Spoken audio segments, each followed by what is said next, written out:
An immigration activist and undocumented mother of 4 is back home in Broomfield with her children. The reunion came more than a week after she was arrested at a Border Patrol checkpoint in Texas. How long the reunion will last is uncertain. Denver 7's Addie Guajardo spoke with the mother now trying to care for her family and cope with an arrest she describes as traumatic. 8 days of uncertainty consumed Hilda Martinez Murillo. Yo me sentía asustada. I felt scared. There were lots of people there. At the moment, she didn't understand why she was arrested and worried about her 4 children back home in Broomfield. ¿Por cuánto tiempo es? My children. I was thinking that if I was going to be in immigration custody. On January 29th, Hilda was arrested at a temporary Border Patrol checkpoint in El Paso, Texas, while visiting family. That same day, she was taken to Doña Ana County Detention Facility in New Mexico on 2 charges for conspiracy to transport illegal aliens. With the pandemic going on, I was afraid. I didn't use a bathroom and I didn't drink, and I went on like that for about 5 days. On February 4th, the federal judge approved her release. For nearly 24 hours, her advocates didn't know where she was.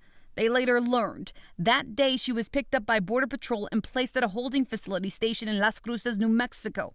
On February 5th, she was taken to the hospital and later released. On February 7th, she finally arrived home. Me dijo, mami, no te vuelvas a ir. And my little one said, Mom, don't ever leave me again. The charges Hilda faces are serious. She gave people a ride without asking if they had papers or wondering, without regard to their status. Hilda came to the U.S. in 2012 seeking asylum. The undocumented mother and advocate has pushed for immigration reform.